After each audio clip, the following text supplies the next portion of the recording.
Hello, everybody, and welcome to another episode of Ask Jameen. I'm Nicci Willis, and I'm Jameen. And as you can see, today we have a special guest. We have Jason Griggs in the building. Oh gosh, he is a real estate mogul. We're just gonna use it. We're gonna use the word. Real estate mogul, guys. He is in real estate sales. You're in short-term rentals. All the things. I'm gonna sneak in there. He's like in MMA too, and lacrosse. It's gonna be a good conversation. I want y'all to stick around. All right, here we go. Let's do it.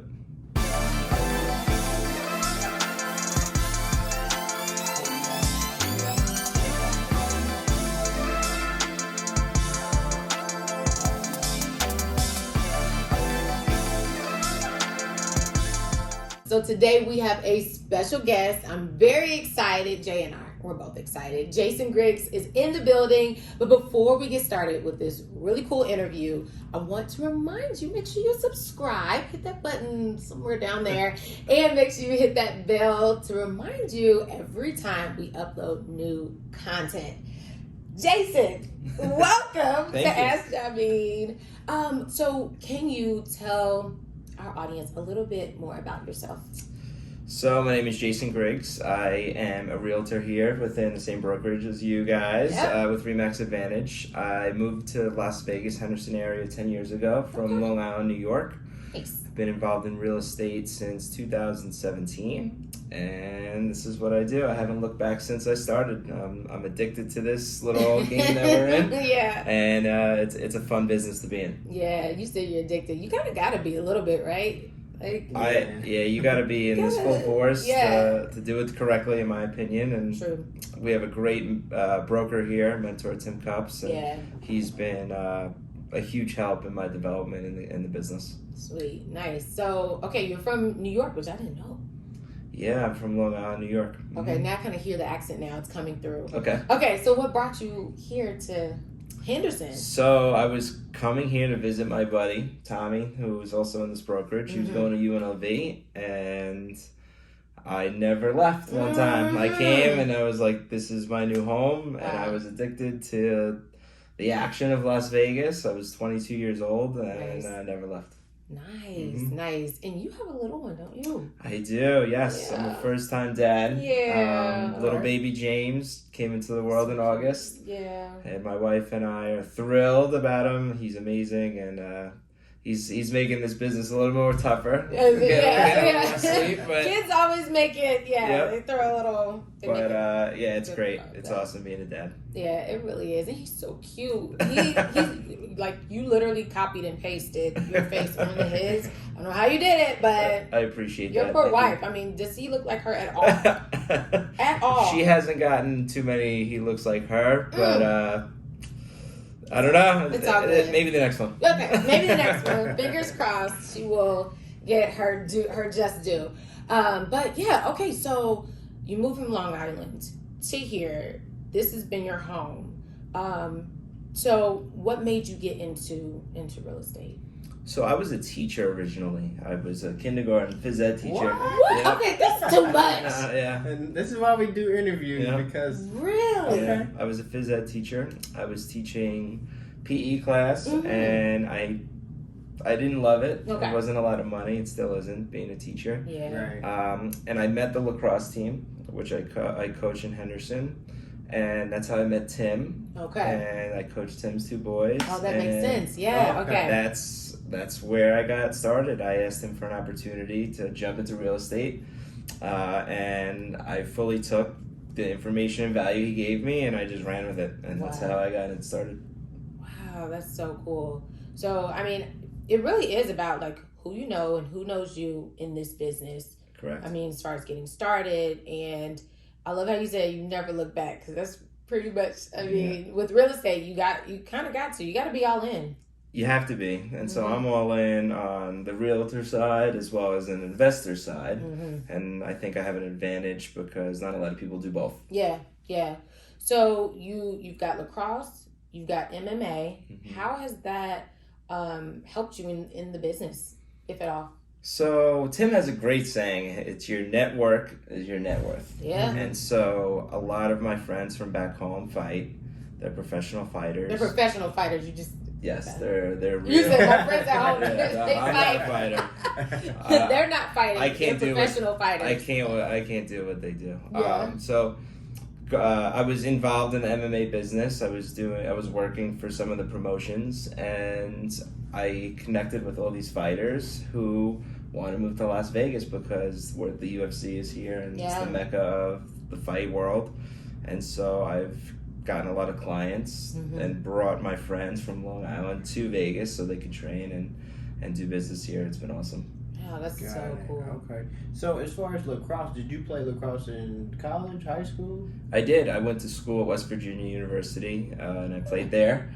I know it's a weird Small school. town. Yeah, small in Morgantown. It was a fun experience, and I got really where I'm from. Lacrosse is huge in Long Island, and it's like the mecca of lacrosse. And then I got into coaching it. And so when I moved here, I got an opportunity to coach at Coronado High School right down the road. Okay. And I took over the program for a good 10 years. Wow. And I still coach. It's great. Yeah. Mm-hmm. Wow. Okay, so how did y'all do this year? I'm just curious. We did well. I've had ups and downs with the team, and now I'm coaching a younger team.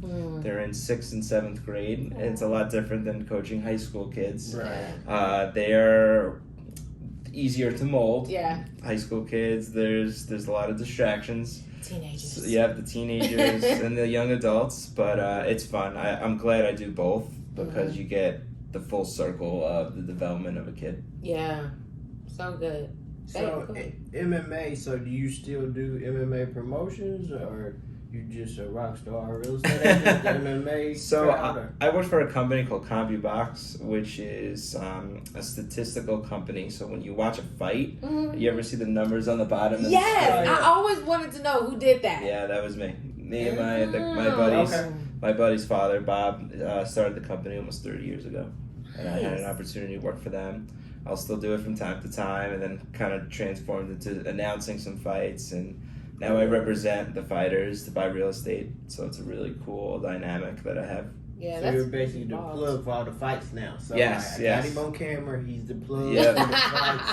I know a lot about the fight game. I watch it religiously, and I think the coolest part about the fighters are really great guys. Yeah. You see them on TV and they're killers, but when that's over, they're really nice people, and they're just amazing professional athletes.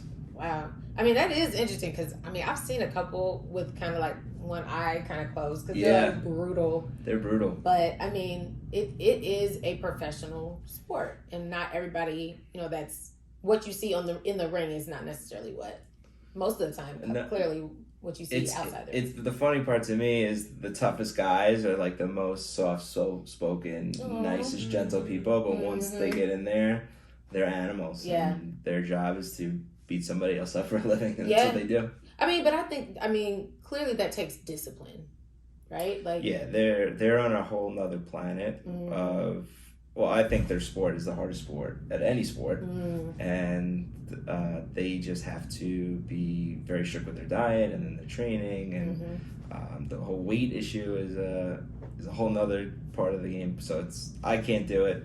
Yeah. I'll never do it, but it's fun to have friends. But you'll sell them a house, though. It's fun to be a fan of friends of mine who do it.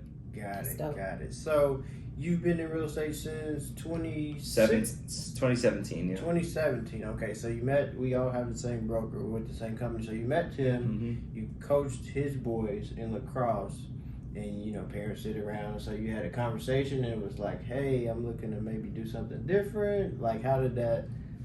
Yeah, so I asked Tim I heard Tim was a big broker in town, and I said, I want to learn how to do this. I just recently went through the purchase of my own house, and I thought I kind of got the hang of it, and a cousin of mine back in New York wanted to invest in some properties, and I brought it up to Tim, and I don't think he took me serious right away, and because he gets that a lot. Right, a lot of people say, I want to get a real estate. And I just whatever he told me to do, I did. Mhm. But I really have to thank him a lot because he just took me and threw me in the ocean.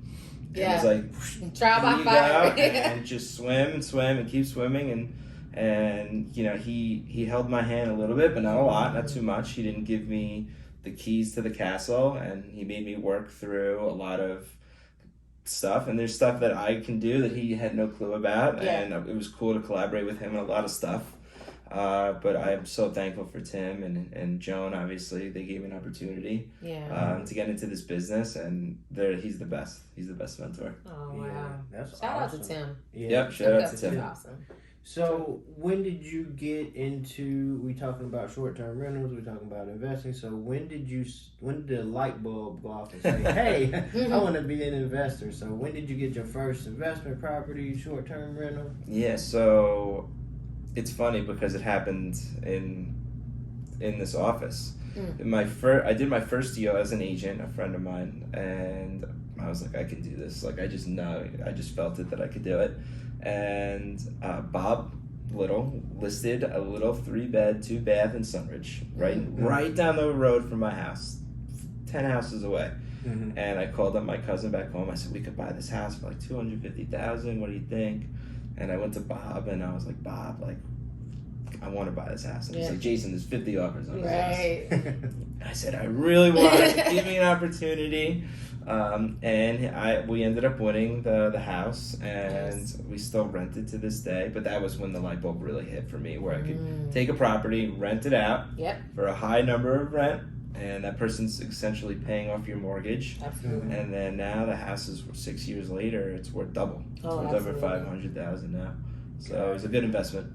Yeah, good first one. Yeah, that's good. That's good. So as far as short-term rentals, when did you do your first short-term rental? I did my first short-term rental about a year and a half ago. Okay. So Sean Cunningham, he's part of Remax Advantage. It's cool because all this is part of our own brokerage. Yeah. Sean started doing it, and he started to manage them, and he showed me and my buddy Tommy what he was doing, how he's doing it. And I was like, well, I do normal rentals, and the analogy I use is these are rentals on steroids. They they produce way more income. They're a lot more That's work. a good analogy. Yeah. So I call them rentals on steroids, and all you got to do is show me one time that it works, and I just went all in. I bought as many as I possibly could. So the newest one you have. The newest one. Tell us about that one. Yeah. So San Gabriel is our newest short-term rental. It's the biggest one in Henderson.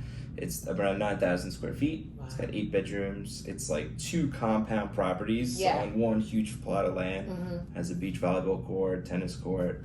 It has literally everything that you could want in an Airbnb vacation rental. Yeah. And so we went all out on that property, and it came out amazing. Yeah. It's been buzzing, man. Yeah. We got a lot of publicity buzzing on it, which is great. Yeah, and it's live now. Like, people can actually rent now. Okay. So we'll put the link to your short-term rentals, because you have the whole website now. No? Yeah, I created GriggsVacationRentals.com, and you could bypass the Airbnb VRBO fees by just booking directly on that website. Okay, cool. So we will definitely put that below. I know many of you watch and come visit and things like that. So definitely one of the awesome places that you can rent is that place. How many units do you have, or how many locations? So I have 18 rental properties in total. Nice. And I've been able to build that up within my first year in real estate. And I have 8 short-term rentals, and then I don't even 9 or 10 10 regular rentals. Incredible. I have them. I'm starting to buy them in Kansas City now. Yeah, solid. Okay, you're expanding. What's the plug with Kansas City? I see Vegas and I see Kansas City. What's the Kansas City? So again, the network is your net worth. If you could buy properties below value, I'll buy them anywhere. And so I have a friend out there who manages it for me. Okay. He's smart. He knows the market there, and I get presented deals, and I'll just go buy them and rent them. Love it. Yeah. Sounds great. Love it. Yeah, so, awesome. We've kind of shared with our audience about what's going to be happening. Well, everything is switching over July 1st as far as all of Las Vegas being able to, be a part of the short-term rental business. what are your thoughts on that? Will you change what you're doing, or will you keep going? What are your thoughts on that? It's a great question. So, City of Henderson and then the Clark counties, they have two separate law sets. Mm-hmm. So there's around 13,000 short-term rentals in this whole city of Vegas and Henderson. Mm-hmm. There's only 300 that are legal. Ooh. So you can tell that there's a right. there's a lot. It's a black market. Right. It gives black market. There's definitely. a lot of illegal ones running, and so what they're trying to do is stop that. Yeah. I don't know how they're going to stop it. They're putting out these licensing rules that are going to come out soon, what you're talking about. Yep. And so you're going to have to apply for the license. I think it's going to be modeled after the City of Henderson. They have their own separate rule set where you have to apply for your license. Yes, they come you do. check it for safety purposes. You have to pay a tax on the profit. And so we'll see what City of Clark County, Las Vegas does. I'm a little curious. I'm not buying in Las Vegas right now. I want to wait and see. Yeah, understandable. Because I can't go buy a house and not know what's going to happen. Yeah. And so I'm advising all my clients to do the same thing, is just wait and let's see. Mm-hmm. Yeah, I mean, as we were talking about this, it was kind of like thinking about the strategy of, if you are going to buy a property in terms of short-term rental, look at it from a long-term rental perspective. Can you rent this long-term? Yeah. Just in case Just in something case doesn't, pan out right for you. Exactly. And you're in the business, so I'm sure people ask you all the time, do you have a rental for a few months? Do you have a month? Mm-hmm. So 6 months. And so that's the original reason why I got into this, because so many people were asking me for shorter lengths of leases instead of just a full year. Yeah. And so you could take advantage of that demand, which is here, and turn it into a business. And that's what we did. That's so good. I love it. Yeah, that's awesome. So anytime we interview somebody, anytime we have a guest, I ask the same question. Okay. So I've actually been in the business 25 years. Mm-hmm. So we relocated from the Midwest. You relocated from the East Coast. So since you've been a realtor or an investor dealing with short-term rentals, what's the craziest situation you've had to deal with being in this business? Good question. Let's see. I have one short-term rental that has been an absolute nightmare. Really? I could do a reality TV show on this house. You're Do kidding. Yeah. So without naming names. So I bought this property with an investor. He's a detective in New York City. Okay. And the next door neighbor is also a retared cop who does not like Airbnb properties. Oh, okay. So it's a constant fight between these two cops of who's going to win. And we've had this property, and there's been some crazy parties at this property. It's hard to when people book, to make sure that they're not going to party. They say they're not going to. Of course. And then they do. Yeah. And then there's 50 people at the house, and they're trashing your house, and it's a disaster. Now you have a neighbor who's upset. Yeah. And so that's probably the craziest thing that's happened to me recently. So what tips have you received or have you gotten from like other investors that do short-term rentals on how to prevent parties? One good one is we don't rent to locals. If it's a Vegas, I've heard that before. If you have a Vegas on your profile, it's probably like, why are you renting my house? Right, So you have your own. Yep. So that's definitely one of them. And you want to stay away from, if they say, people will say, I'm having a bachelorette party, I'm having a bachelor party. Those are, they're great because it's income, but those are the people that are going to get drunk and mess around. So trash it up. Yeah. Yeah. I also, I was told that there is a device that you can plug in that manages the sound level. Yeah, they're noise meters. Yeah, noise meters. So we have them inside the home and outside. So we get notified if it's too loud. We'll call the guest and say, hey, you got to simmer it down. It's too loud. And then with the City of Henderson, there's a rule that you can't be outside past 10 o'clock. Right. So you got to keep it inside and push everybody into the house so it doesn't make noise for the neighbors. Wow. So, okay, this short-term thing is like, I love it. I think it's fantastic, and I think it's like, if you can do it, I love it. So what, as far as marketing your short-term rentals, what things have you done or have you implemented that is like, this is why you need to stay at a Griggs Vacation Rental? Great question. So we've just gone all out on the rehab. Mm. And so if you look at the Airbnb, the short-term rentals, but I call them Airbnb sometimes, they're not as nice as ours. Ours are completely rehabbed. They're brand new. They feel brand new. They smell brand new. Yeah. And we just put every little thing that you could think of that a guest would want on vacation, and we've seen a huge return on it. I love that. So just taking all the guesswork out, making it feel like they're on vacation, where they don't have to like do anything. Just bring your toothbrush. Everything's here. Exactly. And you know what's funny? I'm not a big short-term rental guy. I don't use it myself when I go on vacation. Yeah. So that was the difficult part of doing this. I was like, I just wanted to put everything in the house to make sure it was there, so I didn't do any shortcuts. And so it's been really successful that way. I like you that. if you keep having those kids. I know. Hotel room. That's what I'm hearing. I mean, because when we travel, it's like we'd rather actually do a short-term rental or Airbnb because we have children. You have and to it's do like more than one hotel room, unless you want to all pack in the hotel room. Yeah, sometimes I can cook, or they can go outside and play, or swim and things like that. So I love your idea as far as making sure it's all the way decked out, and that when I come there, it's for an experience, and that's the whole purpose of Vegas, right? That's the Vegas experience, and that's kind of what we've created. It's just it's a little different now because we're getting guests that want to just come here and work. They'll come here, they'll work. Families want to just come, not even go near the strip, or they'll use the lake, or they'll go to a football game or a hockey game. Yeah. So the city's changing the dynamic. It's not just a party city anymore. Right. Yes. It's a family-oriented city as well. Yeah, that's what we've been talking we've about. been talking about that especially with sports.